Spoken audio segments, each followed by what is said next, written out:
Hi, everyone. Welcome to another story time with Pastor Elaine. Today we're coming to one of my favorite stories of Jesus from the 15th chapter of Luke's Gospel. We're still in this book, The Parables of Jesus, and this is the story that has come down to us as the story of the prodigal son. Down here, this person's jumping up and down saying, so we can do as many bad things as we want. That gives you a little bit of a clue about what the story is about, but also what God's forgiveness is about. It's a long one, so settle in, get comfortable, and here we go. Jesus told this story. A man had two sons. The younger one said to his father, "Give me my share of the inheritance." And the father shared his money.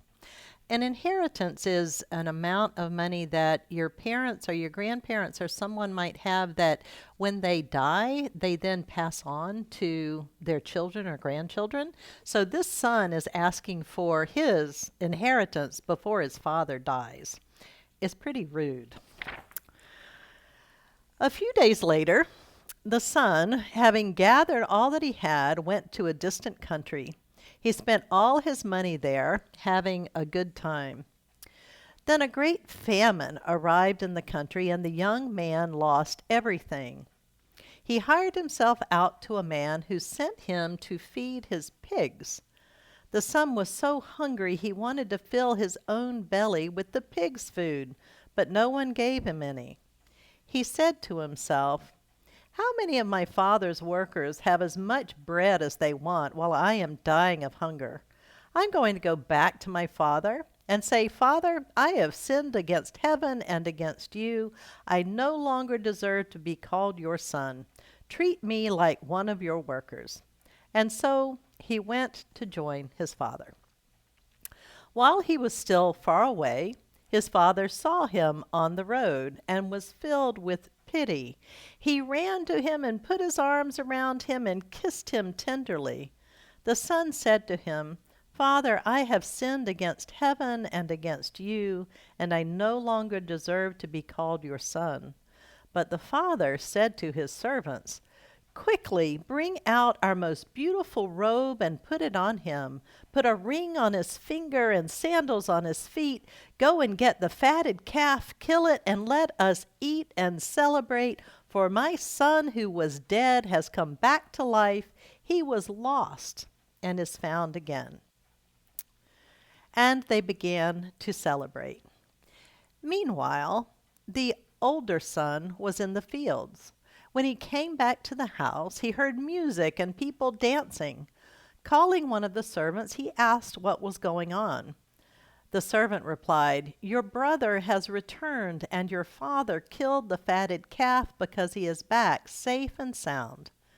The older son then became angry and refused to come inside to the party.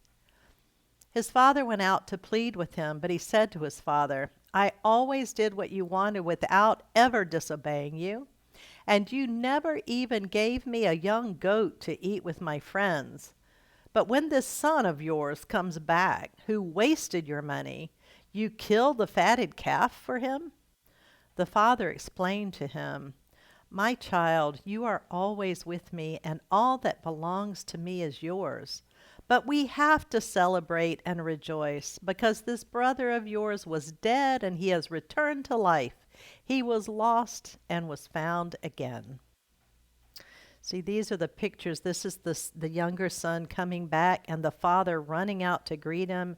And then this is the big party that everybody's having, except this is the older son who's got a scowl on his face. He doesn't want to join the party. With this parable, Jesus speaks of how God forgives and loves us all. Always welcome. In this story, the Father is God. And when we walk away from God, we are the son who left. Jesus wants to show us that God is like a very generous father, full of love, who rejoices when one of his children decides to return home. Lost and found. The father did not stop his son from leaving him. When he was far away, the father was certainly worried, but he was not going to go after him. He let his son be free. And when his son returned, he ran to kiss him without asking for explanations or apologies.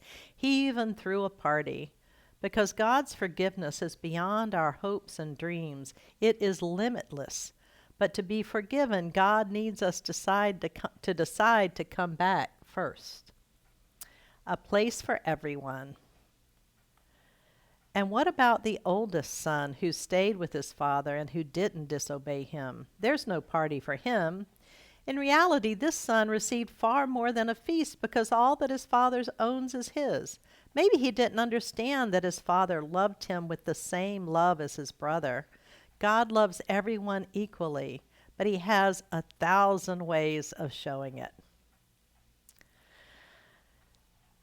What I love about this story is it is all about God's forgiveness, that it doesn't matter who we are or what we've done. We can come back to God and we will be greeted with love and forgiveness. So a prodigal, but this story is called The Prodigal Son. To be prodigal is to just give things away without caring who gets them. And the prodigal in this is really the father who gives away his love without caring whether or not the son was disrespectful or rude or but because what happened was he thought the son was lost forever, and when he found out that the son was not lost forever, he wanted to throw a party. And the older brother, like a lot of brothers and sisters, they get jealous of one another. The older brother was loved just as much as the younger one, just as much. And he had been faithful and loving for his father and doing what he was supposed to do. Just because his father didn't throw him a party didn't mean that he didn't love him just as much. It's a beautiful story about God's love and forgiveness. And so I am reminded of this whenever I feel like I've done something that's not what I really wanted to do, that I probably shouldn't have done, that God's going to forgive me as long as I turn around and come home again. Well, I look forward to sharing another story with you next time.